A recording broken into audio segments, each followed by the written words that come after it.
Antes de começar o vídeo, queria falar pra vocês que a gente tem um conteúdo exclusivo só pra membros aqui nesse canal, é mesmo. Temos os bootlegs, temos cenas deletadas do filme, coisas extremamente exclusivas só pra você que é muito fã do Andre Matos, como eu sou. Além disso, você tá ajudando o documentário e também você terá desconto na nossa lojinha, você terá o seu nome em todos os vídeos postados lá no Clube de Membros e também outros benefícios que só o Clube de Membros te dá. Então se torne agora mesmo membro do nosso canal do YouTube Andre Matos, Maestro Rock, e comece a desfrutar de todos esses benefícios. Quer algo exclusivo? Se torne membro agora mesmo.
Actually, we talked about this already on the recording of Angel's Drum, which sounds a little bit weird now, but we were really sitting, recording throughout the nights and talked about our personal preferences in music and that it's not necessarily, we're both not necessarily coming from metal. So we thought after working for a while, because back in the day you worked for a little bit longer on the productions together in one place, we was on this kind of an island in a way, and we said, yeah, we should do this one time together, because it was a really good energy between the two of us, and we really had a similar taste and similar vision about music. So we decided this already in the very beginning of the 90s, because I had the possibility to record stuff, and Andre needed this as a basis.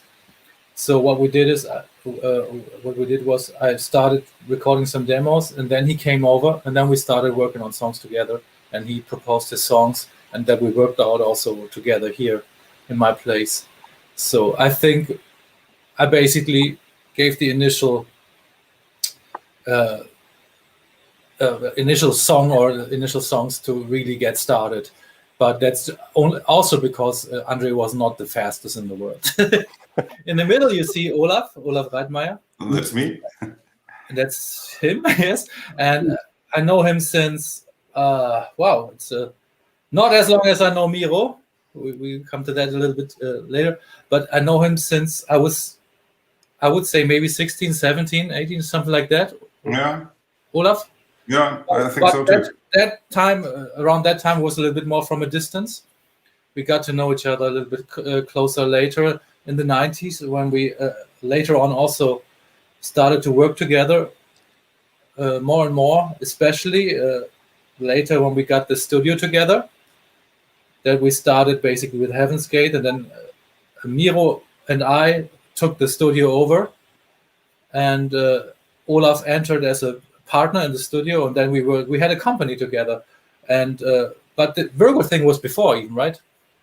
I don't know. It was like 20 years ago. Or maybe it was at the same time. Right?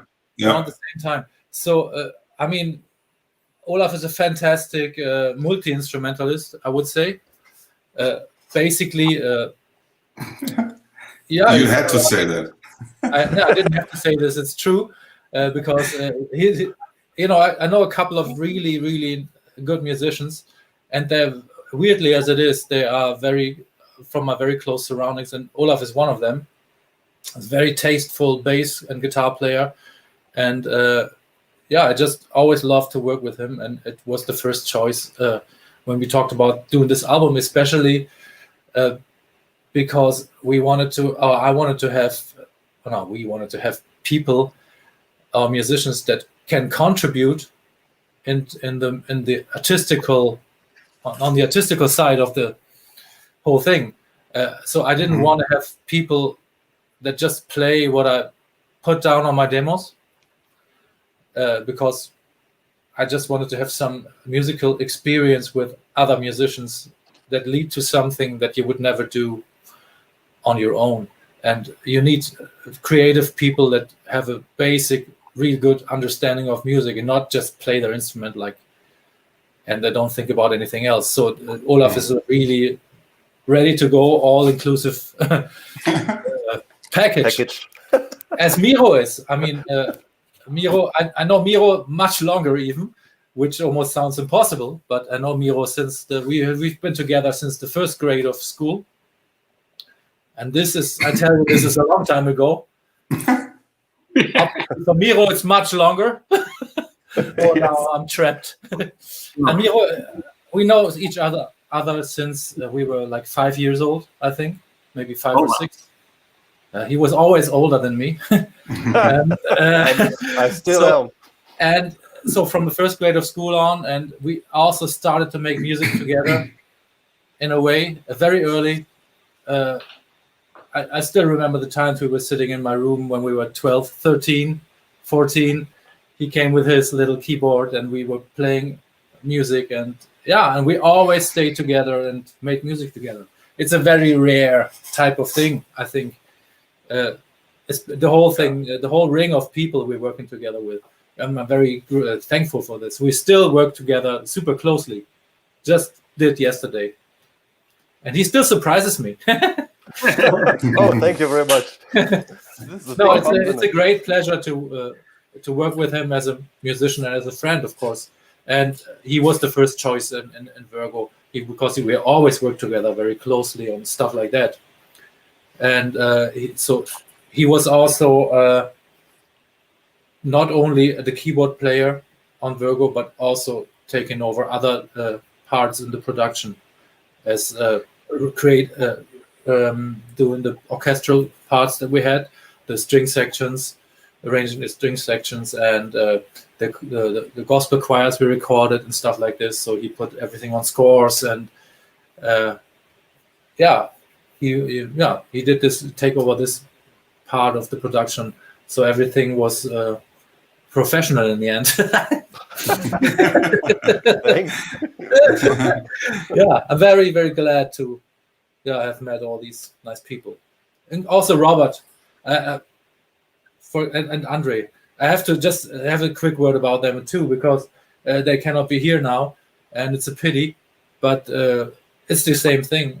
Robert, I know a little bit earlier. I knew him than I knew Olaf, and he worked in the same place I used to work in the record store for a while, or like he did stuff for this store, and we saw every day there.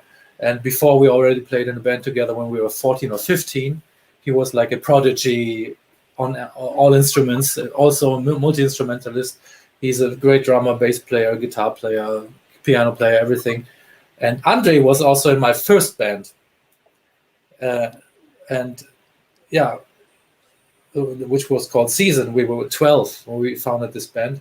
And so this Virgo band was a bunch of people that know each other since a long time. So it's friends making music together. And Andre could totally relate to the people and totally felt the thing that was going on. There was a certain vibe. I think you could see this in the video before. How it was the feeling was in the production. It was really great. What do you think, Olaf, for example? Totally with you. I'm totally with you. I knew Andre. I think I met him 1 or 2 times before the whole rehearsing and recording Virgo started. And this was, of course, just a chit chat, like, "Hey, nice to meet you. How are you?" And but I think he knew from the very beginning that he was a part of this kind of close family. So we made him welcome, and all the songs were pretty much worked out. Since Sascha and also Andre both are very talented musicians and songwriters, so there was not too much that I had to anticipate. So it was just like rehearsing, and of course we eventually changed a thing here and there, but basically everything was worked out before, and stuff like strings and choirs that came on top later. But the basic band we recorded live in the studio, so it was drums, bass, guitar, and keyboards. And I think Andre was also like in a kind of vocal booth and singing his part here and there to guide us, to help us through the song. Depending on the song, actually. On To Be, he was on the piano, I think. Ah, okay. It was a little bit tricky because I remember the recording, we had problems with the microphones. Yeah, but it was like a big family, the whole experience. I don't know, how long does it take? Did it take? It wasn't long.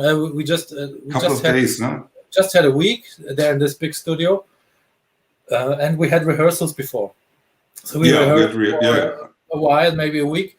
And but I have to disagree with you, Olaf, a little bit on the contribution part, because yes, the songs were arranged before, but there was like a soul injection taking place. Yeah, okay. Of course, we change a little bit here and there, and it's not only that you change a note here and there. If you then you should never talk about big interpretation. Then Glenn Gould would be the same as any other keyboard piano player. It's a certain type of thing that was coming just because of this combination of people. What was cool is this basic band consisting of friends that knew each other for a long time, and then Andre came on top as, for me, a stranger in the beginning. But this week in the studio and maybe a week of rehearsing was, it felt like he was part of it for a long time. Even he wasn't. That's a strange thing to say, but I remember it like this. We did a lot of productions, Sascha and me and Olaf as well. But this production was really special in terms of freedom. Freedom is the right word, because, okay, we were kind of well prepared, but the atmosphere there in this little village near Hamburg, in the studio, was really, really relaxed. And the people were relaxed, and the team of the studio, we felt like we were really welcome.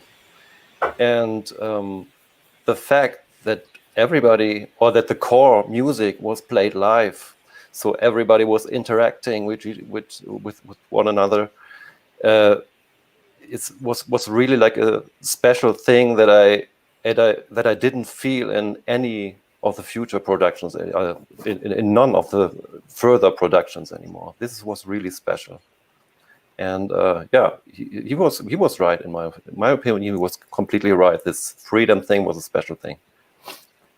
Yes, also the process of recording. Nowadays you have like the drummer plays his part first, then the bass player comes, then the guitar player. So this was kind of old-fashioned recording. The whole band in one room. Everything was mic'd carefully, and then we did whole takes, like playing the songs from the beginning to the end, like it was done back in the days. It's already 20 years ago, but even then, artist recording was a big thing, and you could edit a lot of stuff. And we decided to take the freedom and try to make whole takes and then choose. And of course.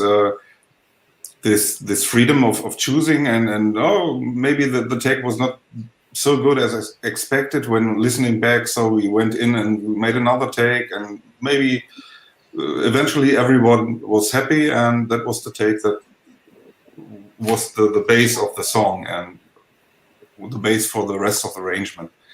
The atmosphere was really special, and it felt, like I said before, like a family. Like there was this picture in the beginning where we all sat on around the table and having dinner.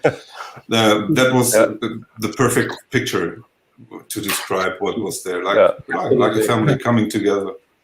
And we loved that studio, and so we picked it for some further work on Holy Land as well. And it's such a great atmosphere that I think it was just. I mean, if you search for something, if you know Andre, he needs something where a great atmosphere is taking place, and that was just the very first choice that we had for Virgo as well. After the experience we had for Holy Land and also the other stuff that we were doing there. I did quite some other stuff there as well after Virgo. I always loved that studio and has a special vibe. And one more thing about the studio and Andre was the piano, wasn't it? He loved the piano, didn't he? Yes. The piano had this low octave thing on the left side. There was a flap, right? There was a flap. Yes.